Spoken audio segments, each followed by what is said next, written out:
feriados que nos toquen. Años anteriores hubo muchos días de feriado que nos tocaron y llegamos a la unidad 10, la 11, hasta fotometría. Así que la idea es tratar de llegar, pero a dar las 16 unidades medio complicado. Vamos a tratar de llegar.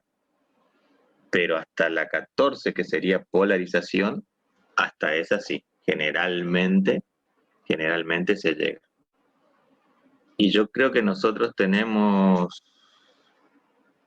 este feriado del viernes, después me parece que no hay más. Así que vamos a andar, no digo que vamos a estar en las 16, pero capaz que hasta polarización llegamos. Que es más o menos donde casi todos, los otros cursos también, el otro curso de sistema y el de electromecánica, incluso el de química tampoco no se llega a las 16. Uno trata. Sí, después no hay más feriado después de estos dos. Después Excepto de las dos, bueno. mesas de exámenes, no sé si dan clase o no, pero... Claro, pero esta primer mesa, la de abril, es sin suspensión de clases, así que nosotros seguimos dando. Y después la de En junio hay otro. junio, julio, no me acuerdo cuál es. A mitad de junio. Mitad de junio, esa sí es con suspensión de clases. Así que ahí sí, bueno, esa semanita no hay clases, pero en esta de abril, no me acuerdo si es el 27 o el 29, en esa sí. O sea, el miércoles y viernes vamos a tener la teoría y el jueves la práctica. Así que acuérdense que no se toma asistencia. Lo que sí no van a tener ese jueves es trabajos de laboratorio. Ese jueves no se va a dar. Se intentó de que los laboratorios no estén en las semanas esas de examen, más que nada porque ya se viene con una inercia de que ustedes tienen que, cuando hacíamos presenciales, tenían que estar sí o sí en el laboratorio. Ahora, bueno, ahora es todo virtual, lo pueden hacer en cualquier momento. Pero bueno, para que no haya ningún tipo de inconveniente, entonces ese día no se va a dar. Sí se va a dar la parte de problemas. Con García van a tener ese día. ¿Están? Así que veremos a ver hasta dónde llegamos con las unidades. Si llegamos a 14, el 75% de 14 tiene que tener aprobado para hacer la aprobación directa. Si van a ser regulares, va a ser el 60%. Pero eso no se olviden, yo mañana voy a habilitar ese cuestionario. Ahí le dice también, ya en el cuestionario, le dice el tiempo que tienen, los libros que pueden consultar. Y bueno, van a tener una semana para hacerlo. ¿Tá? Y así sucesivamente con todas las unidades que vayamos realizando, que vayamos viendo.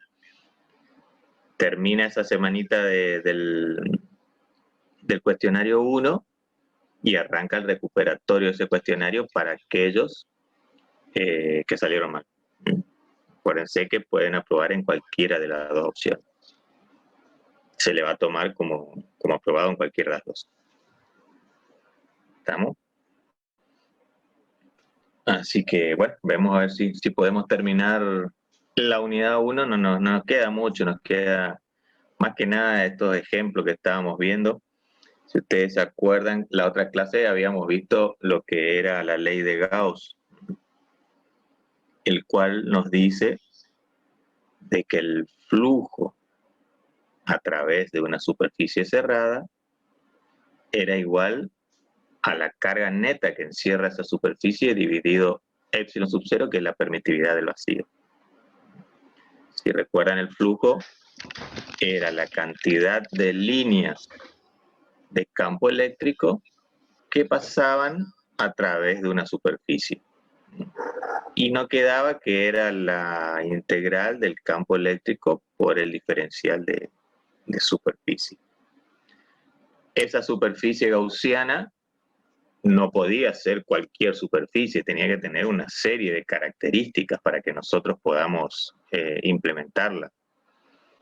¿Cuáles eran?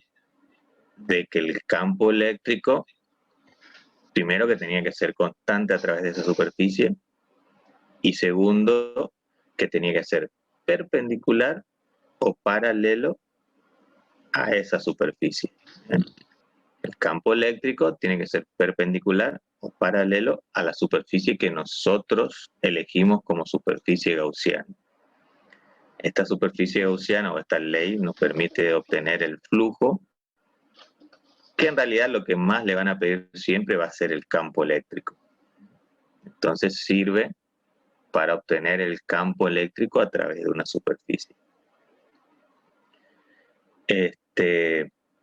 Habíamos visto un par de ejemplos y habíamos quedado en en el cual tenemos una carga lineal, o sea, tenemos una recta, está cargada positivamente. Si está cargada positivamente, recuerden que el campo eléctrico va hacia afuera. Por eso está representado de esta manera.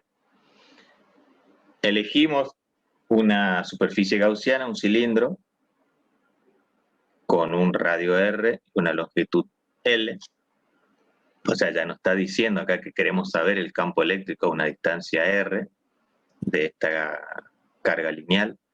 Ya el problema nos está dando de que hay una densidad lineal de carga, o sea que cuando reemplacemos nuestra carga Q, vamos a tener que hacerlo por esta densidad lineal de carga.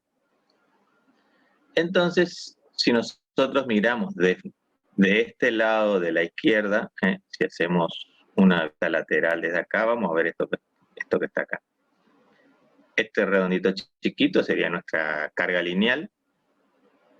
Esto que está punteado sería nuestra superficie gaussiana y vemos cómo sale el campo eléctrico. ¿Por qué hacia afuera? Porque esto es positivo. Al ser positivo, acuérdense que el campo eléctrico o las líneas de fuerza o líneas de campo eléctrico van del positivo hacia el negativo. Entonces, ¿qué es lo que pasa acá? En este cilindro tenemos estas dos tapas y lo que es la superficie lateral. A ver si puedo...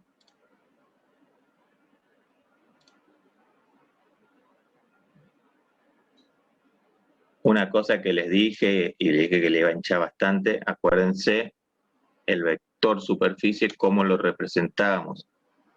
Perpendicular y hacia afuera la superficie. O sea que nuestro vector superficie acá estaría de esta manera. Ah, qué difícil escribir con el mouse. Y nuestro campo eléctrico, ¿cómo está? Perpendicular. Perpendicular. Y si acá era perpendicular, ¿qué pasaba con este flujo acá? Era 0 por coseno de 90. Exactamente. Acá esto se anulaba. De la misma manera en esta otra etapa. El campo eléctrico va a salir y nuestro vector superficie perpendicular a esta etapa y hacia afuera es así. Acá hay 90 grados. Entonces el flujo en esa otra etapa también es 0. Entonces lo único que nos queda es el flujo sobre la parte lateral.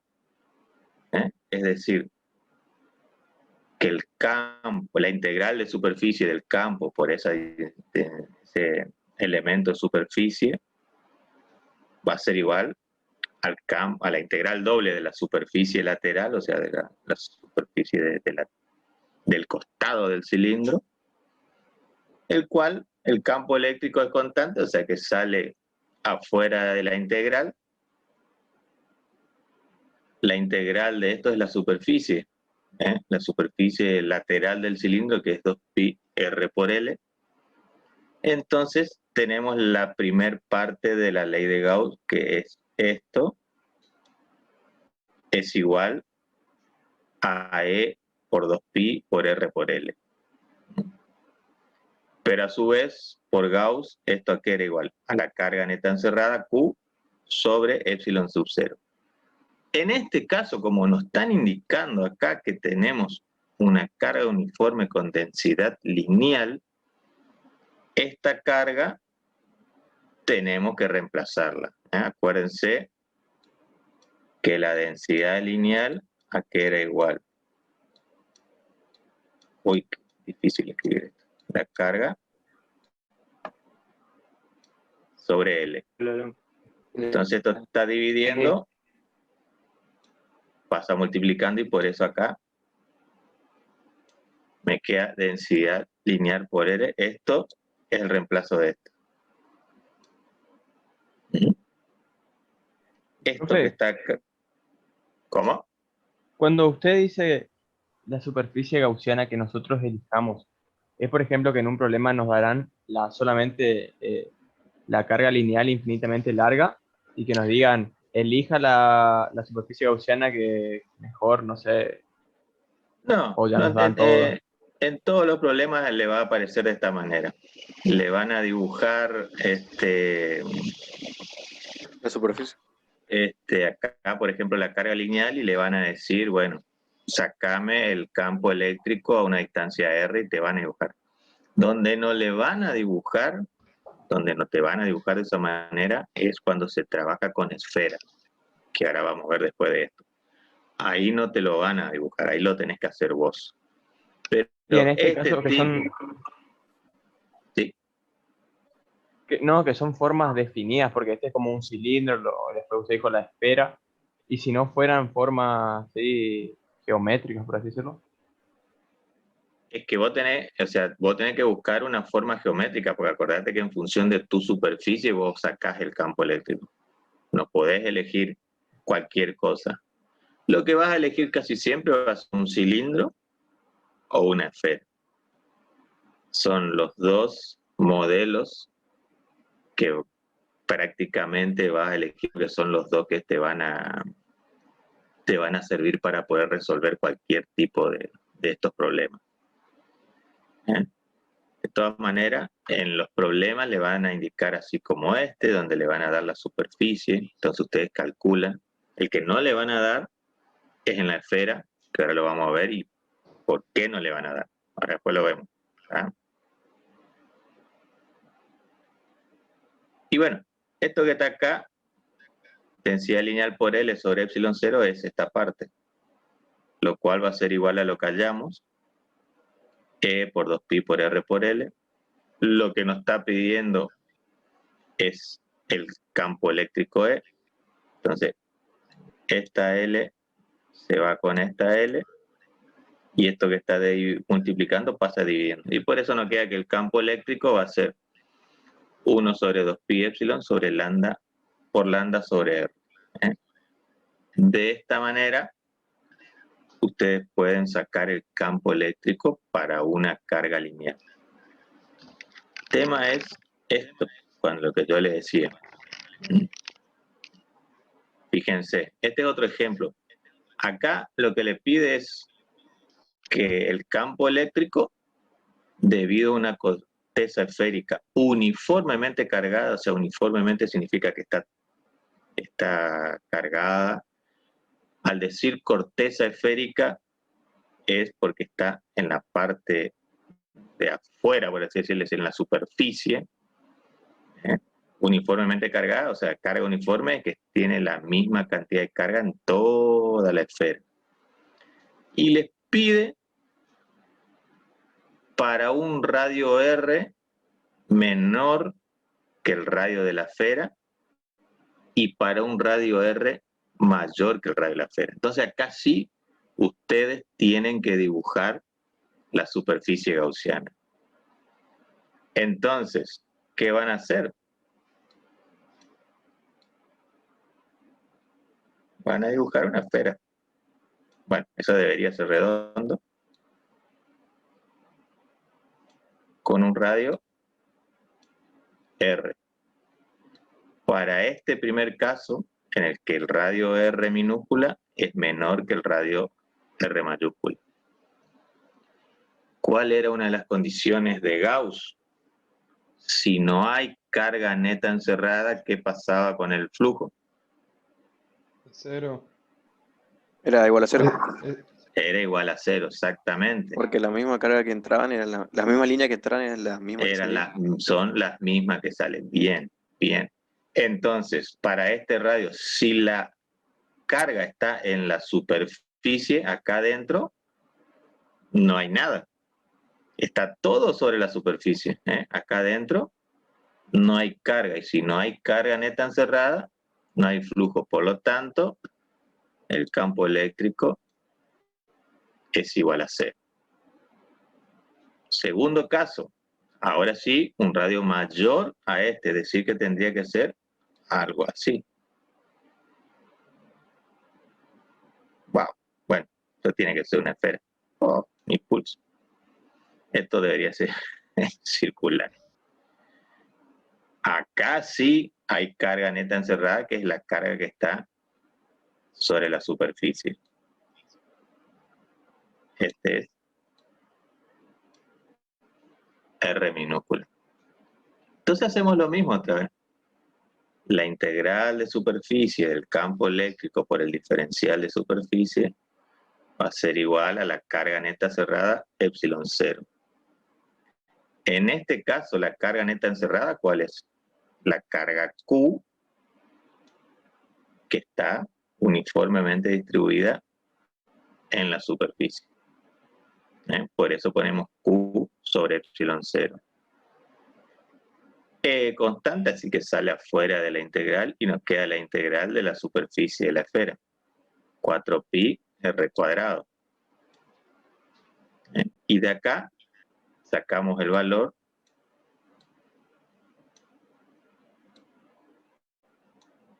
del campo eléctrico.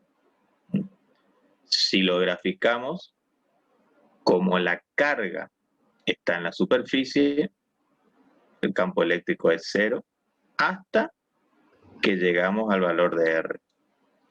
Ahí obtenemos el valor máximo del campo eléctrico y después va a ir decreciendo en función de la distancia al cuadrado. Cuando más lejos estemos, menor campo eléctrico hay. ¿Está? Sí, ¿Qué pasa si es una esfera totalmente cargada? Entonces la radio menor también. ¿Cómo? Profe, Que entonces Sí. ya no sería igual a cero la del radio menor. Exactamente. Va a ser... Profe, ¿podría Sí. volver una filmina, por favor? Ese gráfico, ¿qué sería? ¿Este gráfico? De la componente Y y la componente X. Y vos acá abajo tenés el cálculo del campo eléctrico, o sea, vos acá tenés la distancia. Y acá vas teniendo el valor de, fíjate que es esto, de 1 sobre 4pi epsilon 0 q cuadrado. Entonces te va mostrando cómo el valor del campo eléctrico Disminuye acá va a ser... disminuye conforme aumenta el radio. Claro, acá al comienzo, o sea, no al comienzo, sino en el centro de la esfera,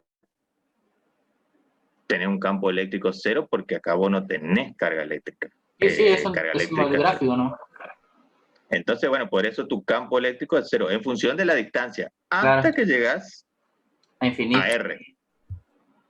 Y de ahí empieza a bajar a medida que vos te vas alejando por esto, por la distancia al cuadrado. Por eso tu campo eléctrico toma esta forma y se va achicando hasta que, bueno, cuando estás lejos va a llegar un momento que va a ser 0. Pero tenés campo eléctrico y acá tenés distancia. Estos serían los ejes de la gráfica esta. Y el otro es lo mismo. Es ahora la esfera. Uy, ¿dónde se me fue?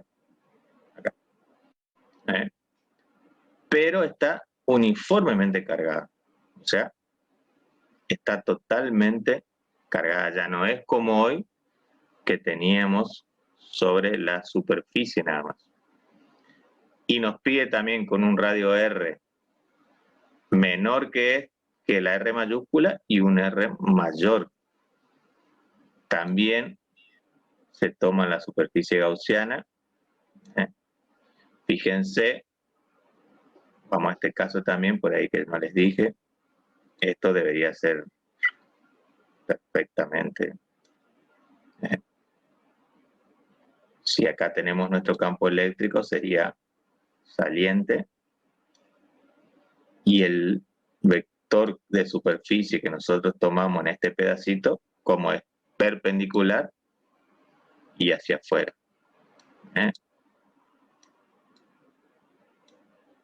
Ese es el vector de superficie. Eso mismo se emplea acá. En la superficie gaussiana tomamos un pequeño elemento de área, el campo eléctrico va hacia afuera y el vector superficie que representa este elemento sería perpendicular y hacia afuera. Acuérdense que cuando ustedes toman esta superficie tienen que acordarse de eso, ¿no? Que este campo eléctrico tiene que ser o paralelo a este vector de superficie o perpendicular. Como el caso de la tapa del cilindro. Si es una esfera, va a ser siempre paralelo. Y esta fórmula es la que nosotros sacamos anteriormente. Para un radio R mayor que R, que sería este caso azul que está acá, es la misma fórmula que nosotros empleamos anteriormente. La que no va a variar va a ser esta que está aquí. ¿Dónde está mi puntero? Cuando el radio R chiquito es menor que el radio de la esfera. Y entonces como hay carga en toda la esfera, tenemos que ver qué carga encierra nuestra superficie gaussiana de radio R. O sea, le vamos a llamar una carga Q', por así decirlo. Y eso lo sacamos en función de la densidad volumétrica de carga. La densidad volumétrica de todo esto sería la carga por el volumen de esta esfera. El volumen de la esfera es 4/3 de pi sobre r cuadrado. Para obtener un Q', una carga que va a estar encerrada por este radio R, ¿qué hacemos? Va a ser ρ por 4/3 pi r cuadrado, r cubo, perdón. Pero este R ahora ya no es el R mayúscula, sino es el radio chiquito de nuestra superficie gaussiana, que reemplazándolo por Q nos queda la carga Q total sobre R cubo por el R mayúscula. ¿Está? Es decir, este ρ reemplazamos por esto que está acá. Esto se reemplaza por eso. Entonces, el Q queda acá arriba. Este 4/3 se va a ir con este 4/3, ya que esto va a estar abajo, igual que este pi. Se va con este pi, entonces me queda Q por R chiquita al cubo sobre R grande al cubo. Entonces, esta carga es la carga neta que está encerrando nuestra superficie gaussiana. Y ahí reemplazamos esta Q por esa Q'. Por eso nos queda 1,4πε0 Q' sobre R cuadrado. Si queremos reemplazar esa Q', este valor que obtuvimos acá. Por eso está esto acá. Y el gráfico de esto, vamos a borrar para que no se...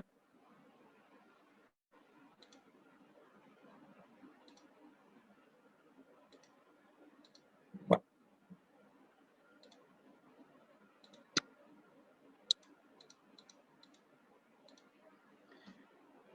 El gráfico de esto va a ser de esta forma. Cuando estamos adentro de nuestra esfera, va a ser una recta en función de esta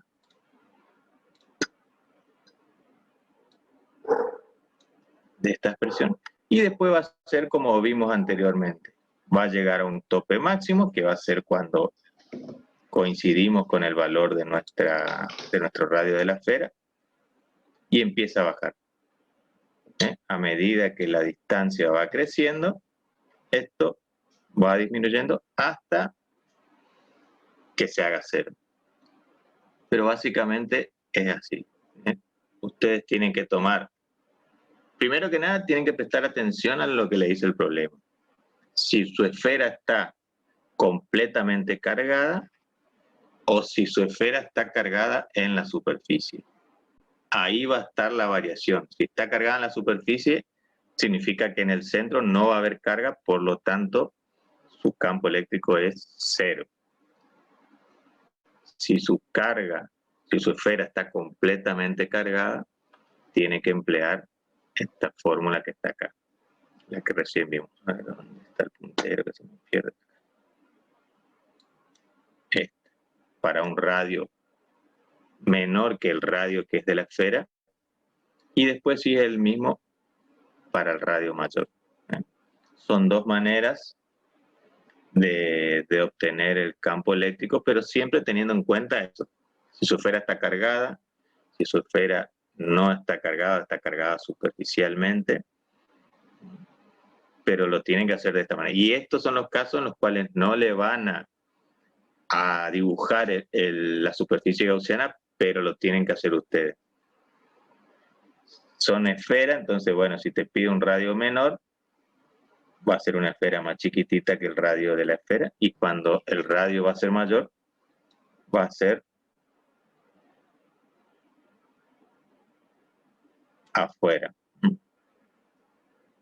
Acuérdense que el campo eléctrico va a ser hacia afuera, y que para poder emplear la fórmula, ustedes agarran un pequeño elemento diferencial, el vector como es, perpendicular, y hacia afuera de lo que estamos, de la superficie, entonces son paralelos, no se anulan.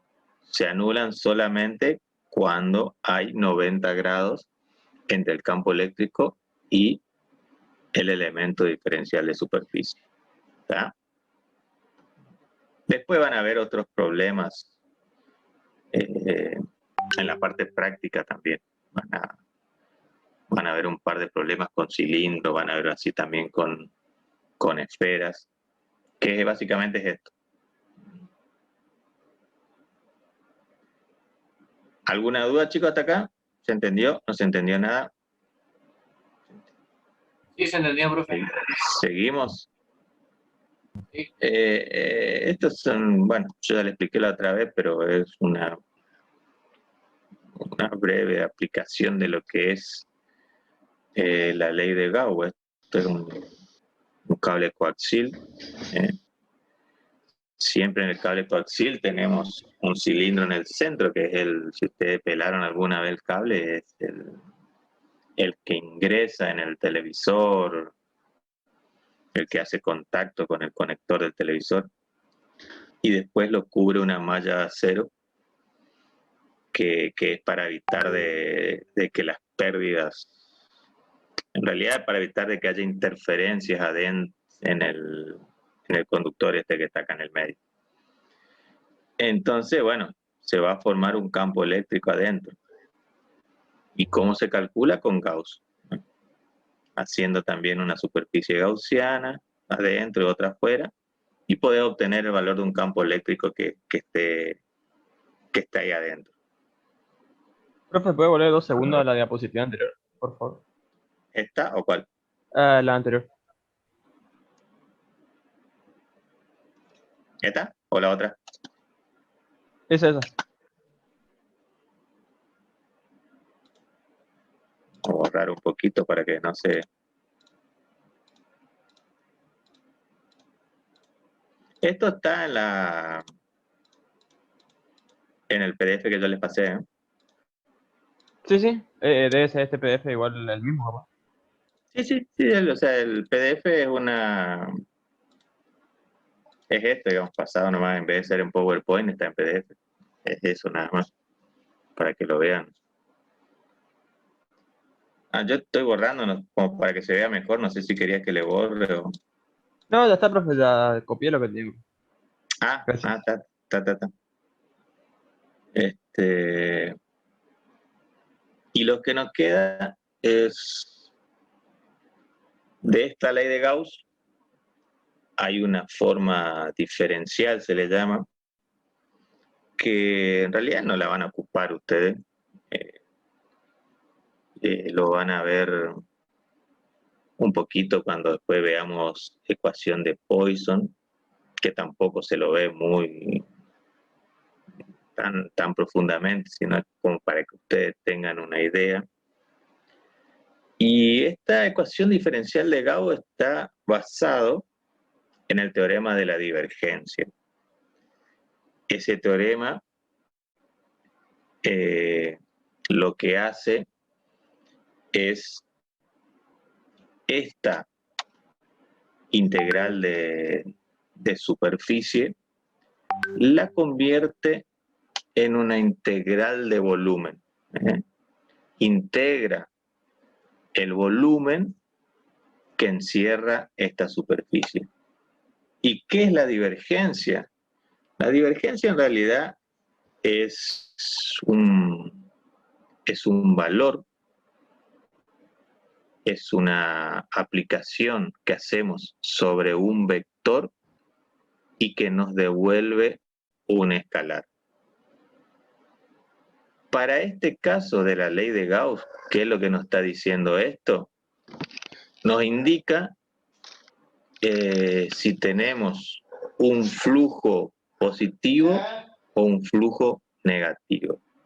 Si la divergencia es positiva, si este valor que está acá es positivo, significa que el flujo está saliendo, entonces es una fuente.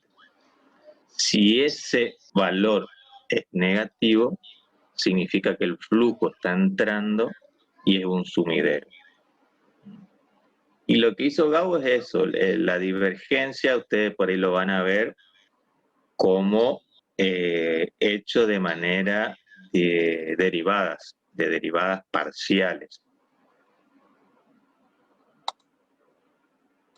A ver si lo puedo escribir. Siempre cuando ustedes vean así, esto se llama operador Nabla, este triángulo invertido. Siempre va a estar un puntito y después va a estar en este caso el campo eléctrico. Esto quiere decir que esto es la divergencia del campo eléctrico. Y esto es igual a la derivada parcial del campo eléctrico respecto de X más la derivada parcial de nuestro campo eléctrico, pero ahora respecto de Y más la derivada parcial del campo eléctrico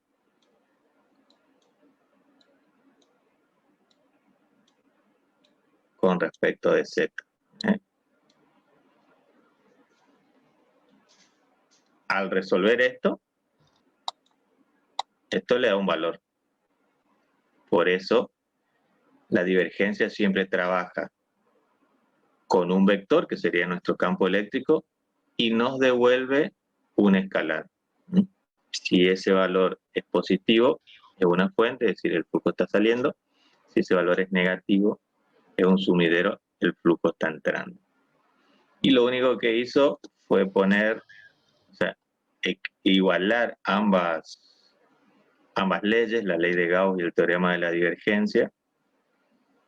Entonces llega a la conclusión de que la divergencia del campo eléctrico es igual a la densidad volumétrica de carga sobre epsilon sub 0. Es para que tengan una idea. Yo después le voy a pasar un link en YouTube, donde le explica lo que es la divergencia, lo que es el gradiente, que lo vamos a ver después, lo que es el rotacional. Eso ustedes no vieron nada, ¿no? No, nada, profe. Nada. No, profe. Claro, no, por eso. Por eso esto lo vemos muy por arriba. O sea, ustedes tienen que saber eso, que la divergencia es eso. Es un valor numérico que nos está indicando qué pasa con el flujo. Si el flujo es entrante, si el flujo es saliente. Y se basa en la teoría de la divergencia, que es reemplazar esta integral de superficie que nosotros tenemos acá. Acá está, esta. Con una integral volumétrica, o sea, una integral de volumen, del volumen que integra esta superficie. Hace una igualación entre el teorema de la divergencia y la ley de Gauss, y bueno, llega a esta expresión. 1 sobre epsilon 0, la integral de ρ por diferencial de volumen. Como se está trabajando con el mismo volumen, este volumen se va con esta integral desaparecería con esta integral, y nos queda la divergencia del campo eléctrico es ρ sobre epsilon 0. Es por ahí, o sea, no lo van a utilizar tanto ustedes porque en realidad no tienen ni un problema de esto, porque acá van a trabajar con integrales de volumen, van a trabajar sobre vectores, y ya es un poquito más complicado, tienen que trabajar ya no es más, tienen que trabajar con coordenadas polares, entonces tiene un poquito más de trabajo, pero no, ustedes no lo van a ver, simplemente es para que ustedes sepan de que existe, y que después este teorema de la divergencia también se lo ocupa en una ecuación de Poisson. Y ahí aparece ya no la divergencia, sino lo que es gradiente, que es la inversa. El gradiente, a partir de un escalar, obtenemos un vector. Ese vector nos indica la mayor variación o la variación más rápido de algo que nosotros estemos midiendo. Qué sé yo, por ejemplo, esos gráficos de temperaturas que hay.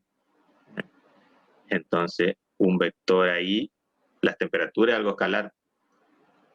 Entonces, en esos gráficos, ¿cómo varía más rápido? Bueno, se dibuja un vector. Ese vector es el gradiente. Eso es simplemente para que ustedes tengan una idea nada más.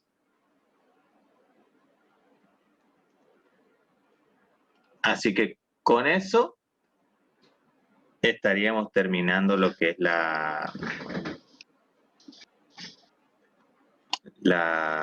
unidad la primera unidad.